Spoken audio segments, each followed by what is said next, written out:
Bonjour à toutes et à tous. Aujourd'hui, on va raconter une hypothèse de The Promised Neverland. Si vous ne connaissez pas l'anime, je vous conseille d'aller le voir car il est incroyable.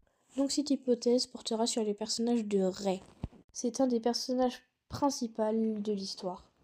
Ce que je me suis dit, c'est que quand on re-regarde l'anime, sachant qu'on aurait déjà regardé en entier, on aurait déjà pu savoir dès le début que c'était lui la taupe. Sachant que si on nous a déjà dit ce qui se passait dans l'histoire, on aurait bien pu savoir. Parce que déjà, à un moment de l'histoire, on apprend que Rei était la taupe. Taupe, pas l'animal, parce que sinon, ça serait un peu bizarre. Mais taupe, en gros, personne qui va rapporter tout fait et geste d'autres personnes. En gros, va rapporter tout le temps la même personne. En échange de quelque chose ou en échange de rien. Donc c'est ce que Rei a fait.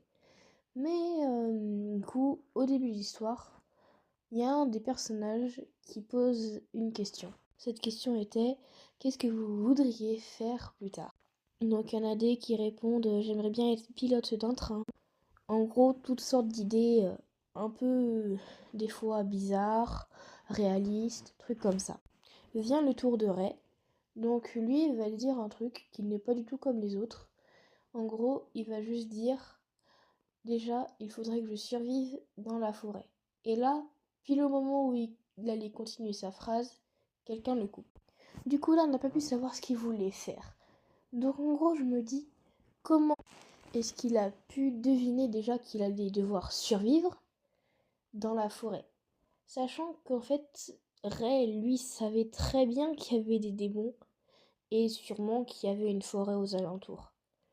Et du coup, je me dis que survivre, ça serait pour survivre aux démons, et dans la forêt, parce que les démons seraient dans la forêt. Donc en gros, ce qui donnerait la phrase survivre dans la forêt. D'où en gros, ce qu'il a dit plus tôt, on aurait pu le trahir. Si on l'avait pas arrêté, peut-être qu'il se serait trahi lui-même. Mais c'est une hypothèse, donc en soi, je ne sais pas si les fans de The Promised Neverland seraient d'accord avec moi. Mais ça reste une hypothèse, donc je ne sais pas si c'est validé ou pas. C'est à vous de choisir. Vous le direz dans les commentaires. Sur ce, au revoir.